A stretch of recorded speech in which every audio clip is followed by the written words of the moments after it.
đột ô các thiên lung hào tu chợt liền nỉ nu he in ta xuân ninh lô liềm sờ lại ra lấy ni niệm khiến chun chung tha pa ni khơi hen chợt liền ni nu ia nghe từ lại các hang các đô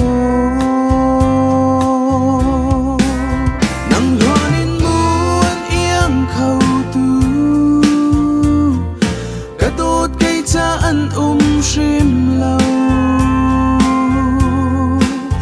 chợt liền ni nu lệ tha pa mất ni đột mi yên dấu ý đến chắp tôn các đô ta chân ô nắng lệ trùng choáng ăn shim lâu các đô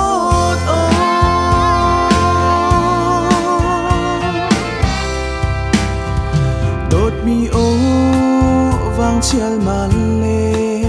van lại thả ba he in ta xuân ninh lô phình ray chát khoa đây chial ma khiến chun dinh ni chiều ni khơi hen chợt liền ni nu ia nghe thì lại cặp hàng cất đô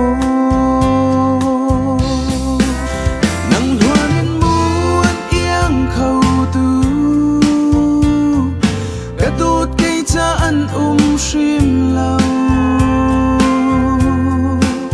chợt liền ni nu lệ tha pa mất ni đột mi yên dấu ý đến chắp tôn các đô ta xuân ô nắng lệ trùng choáng anh shim lâu các đô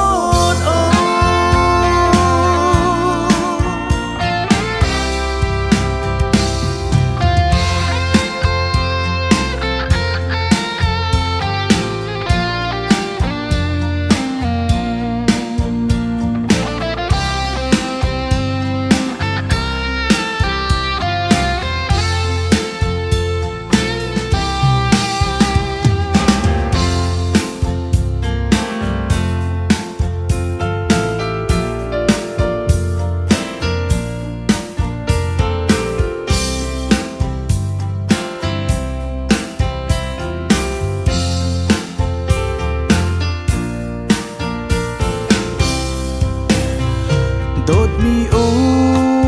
vang chial man le van lại thả ba he in ta xuân ninh lô phình ray chát khoa đây chial ma khiến chun dinh ni chiều ni khơi hen chợt liền ni nu ia nghe từ lại cặp hàng cất đô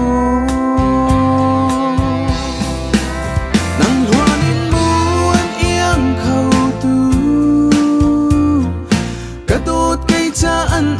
shim lâu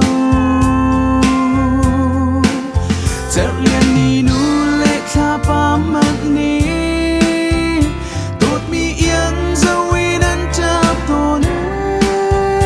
các đô ta chân ô nắng lệ trùng choáng ăn shim lâu các đô nắng hoa nên muôn yên khâu tu cả tốt cây cha ăn